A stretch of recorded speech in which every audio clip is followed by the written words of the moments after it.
I'm so curious. Have you ever gotten a negative comment on maybe a post or a story or a reel or anything on social media, maybe a blog, or maybe you have a podcast and someone left you a negative review? Has that ever happened to you? And then the blood kind of boils a little bit and you're like, what do I do with this? Well, that's what we're going to talk about today. Handling a negative comment or criticism in a biblical way. Are you here for this? Because I so am. This is episode 176. And if you are listening on the day that it airs, it is September 6th, 2022. And I'm ready. Let's get negative for a minute. Well, not for too long.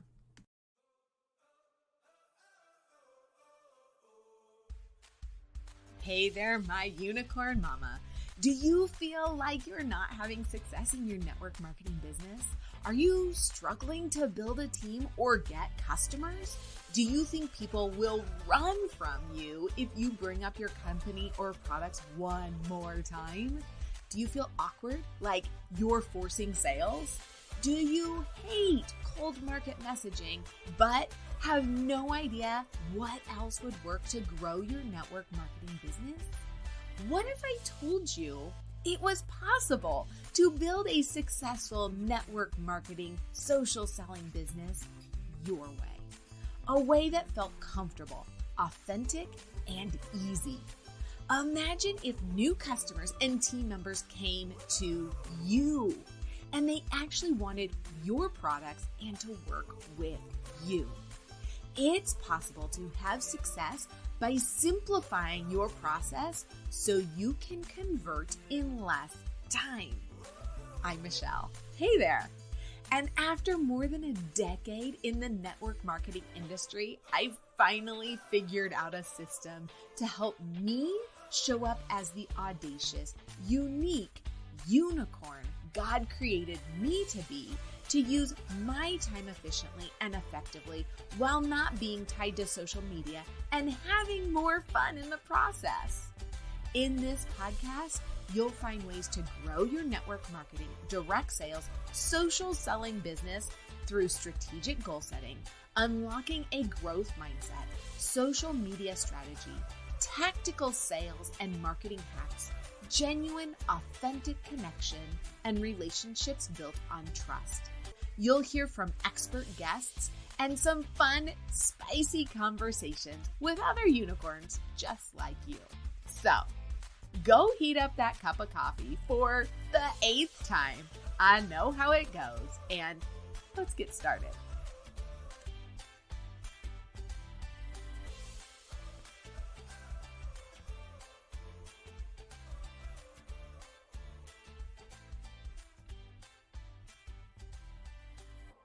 Social media is a funny thing, isn't it?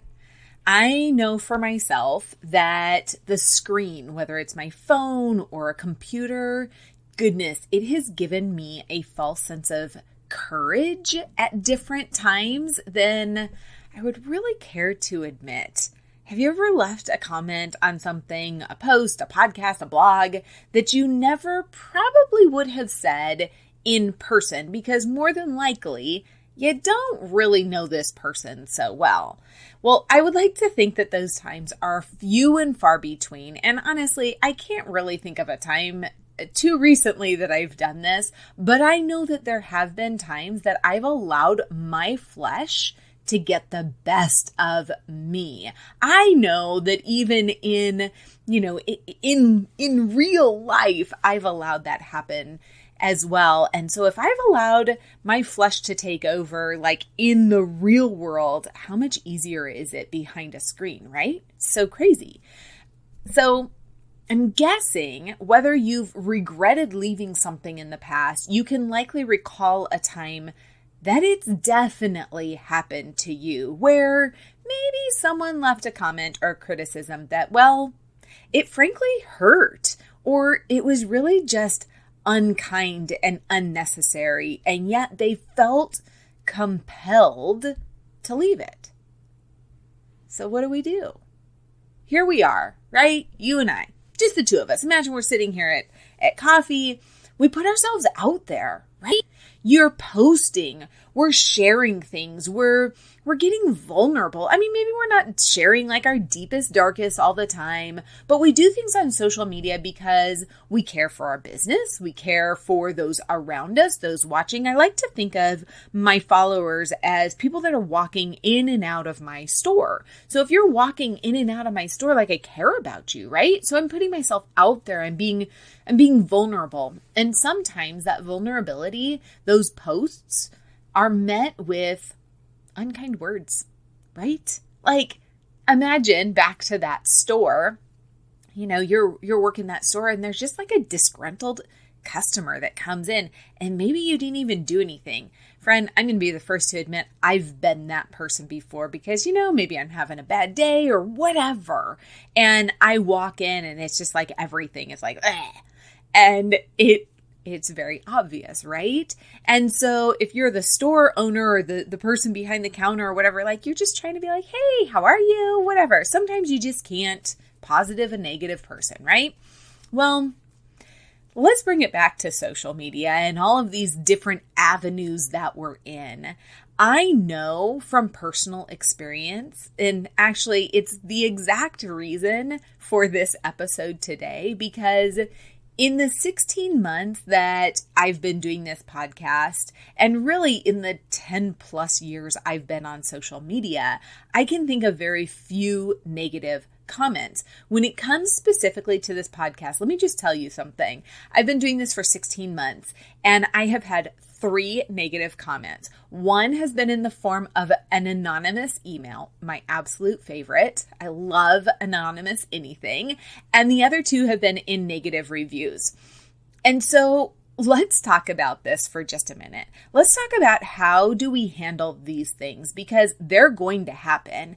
And when I read these, like it's personal. Like this is my heart and soul on the line. When I was a photographer, same sort of ratio here. Like I had very few negative comments, and it's when you get those 1 or 2 that come along, you're like, ow, like this is my heart on the line. Like this is my art. This is my heart. Like it's all right there, right? So what do we do? If you've had any criticism yet, or if you haven't had any criticism yet, sorry, let me just be real hopeful for you. It's going to happen. It's coming. And I personally like to think of it like a badge of honor. I remember getting my first negative review a year or so ago and sharing it with my coach, and she was so funny. She did like a little happy dance. She's like, okay, you got that one out of the way. And I was like, you know what? You're absolutely right. Got that one, check. Got the negative comment. Let's go.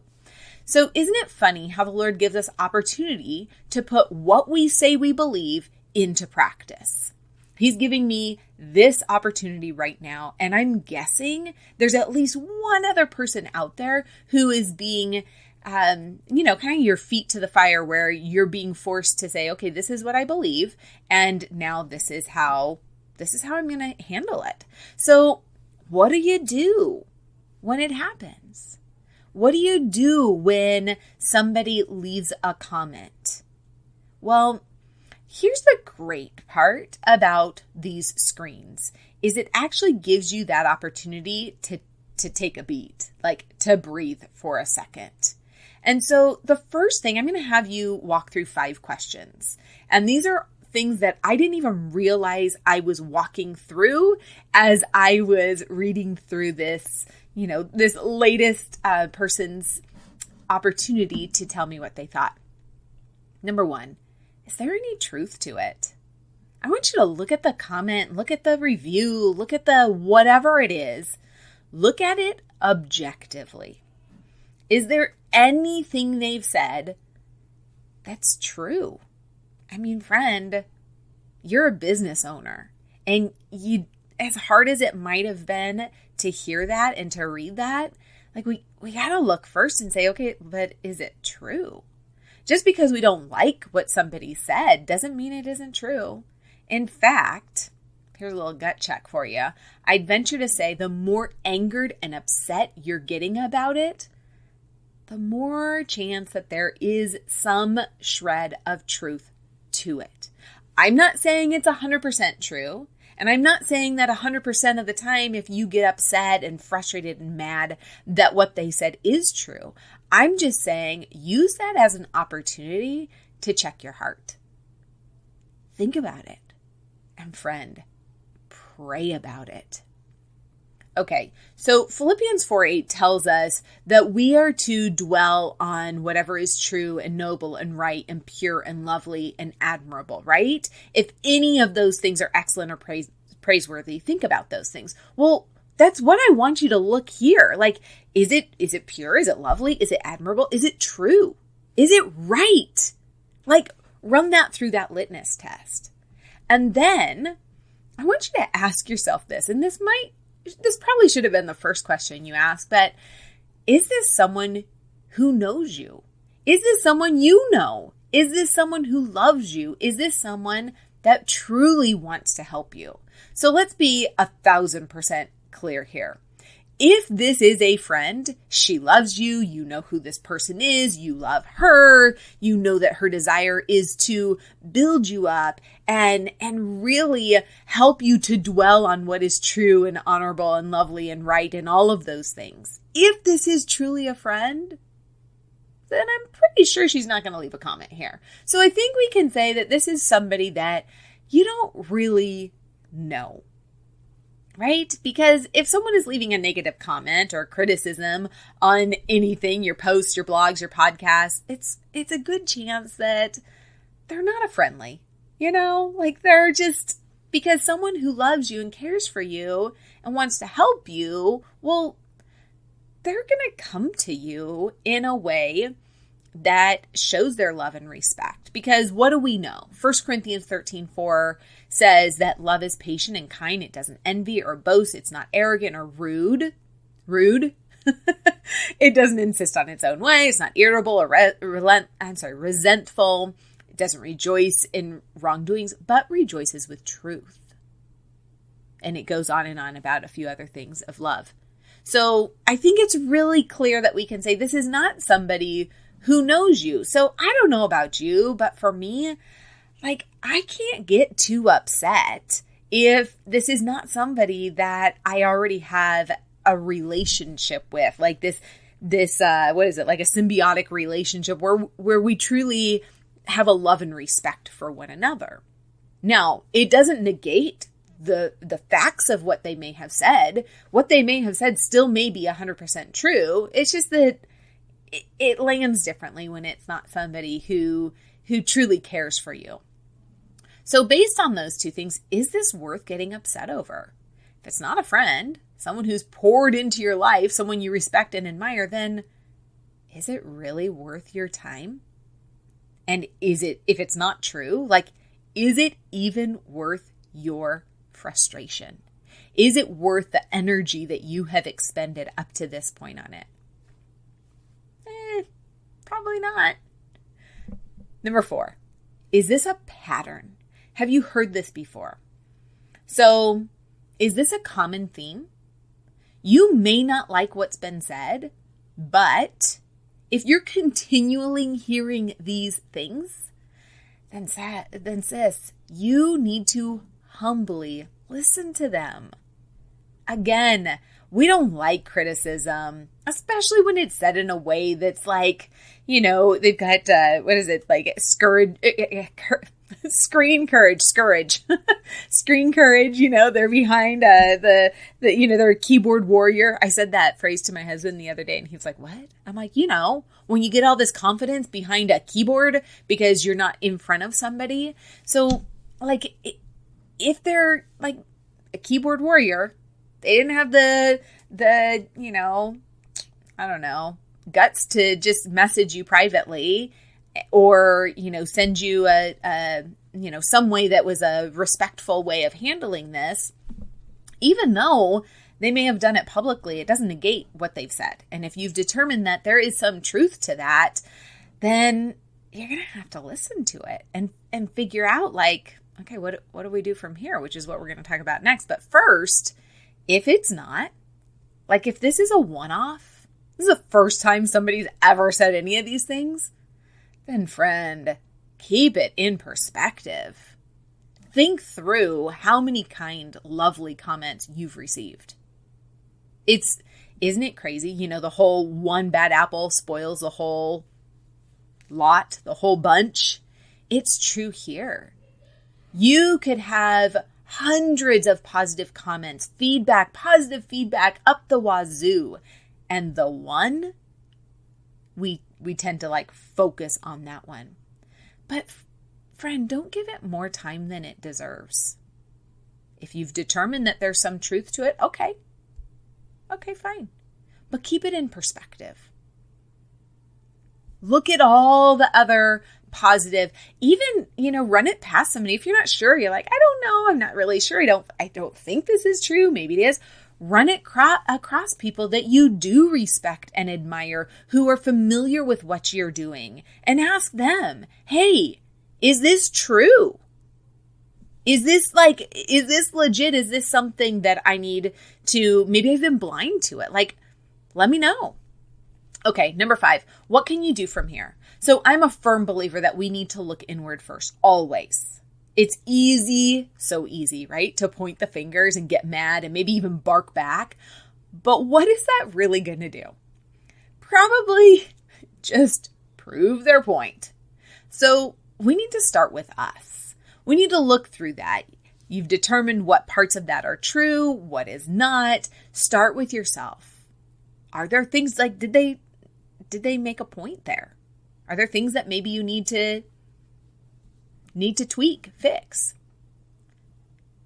You need to pause. Take a breath. Pray. Don't respond right away or at all if you can help it. Grace. Offer so much grace. Because friend, let's face it. The Lord has poured his grace and mercy over us in abundance, right? We do not deserve to be walking this earth, and yet, here we are. If it is necessary and appropriate to respond, take it offline. Treat them how you would have liked to have been treated, and go message them offline.